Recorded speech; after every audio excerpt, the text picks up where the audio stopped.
Hello everyone, and welcome back to our channel. Today, we're re-diving into one of the most profound and beautiful books ever written, the Gospel of John.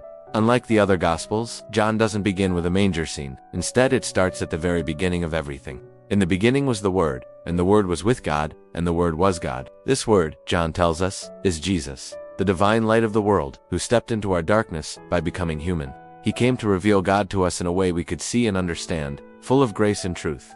As Jesus begins his public ministry, John highlights 7 specific miracles, or signs, to prove who he is. It starts with a wedding in Cana, where Jesus turns water into wine, showing his power over the natural world. From there, he heals the sick, feeds a crowd of 5,000 with just a few loaves and fishes, and even walks on water. Each sign is more than just a miracle. It's a window into Jesus' divine identity and a glimpse of the new life he offers. These incredible acts draw crowds, but they also stir up opposition, setting the stage for the dramatic events to come. Woven throughout these signs are some of Jesus' most famous declarations, the 7 I am statements. These are bold claims that directly link him to God. He says, "I am the bread of life," promising spiritual nourishment that truly satisfies. He declares, "I am the light of the world," offering guidance out of spiritual darkness. He calls himself the Good Shepherd, who lays down his life for his sheep.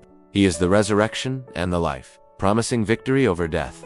Through these statements, Jesus isn't just teaching. He's revealing his very essence as the source of all that we need for life, both now and eternally. This journey of revelation leads us to Jerusalem and the final most intense days of Jesus' life. The atmosphere is charged with tension. After sharing a Last Supper with his disciples, where he washes their feet in an act of incredible humility, Jesus is betrayed and arrested. He faces a series of unjust trials before being handed over to be crucified. John's account of the crucifixion is deeply moving.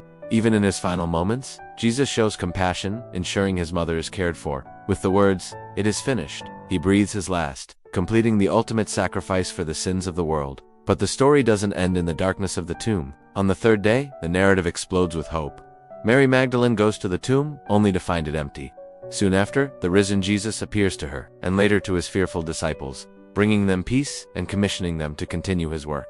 He even makes a special appearance for Thomas, who doubted, inviting him to touch his wounds. The book ends with a beautiful scene by the Sea of Galilee, where Jesus restores Peter and reminds his followers that their mission is to love and care for others. John's Gospel is a powerful testimony that Jesus is the Christ, the Son of God, and that by believing, we may have life in his name.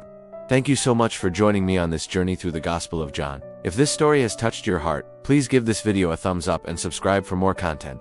We'll see you in the next one.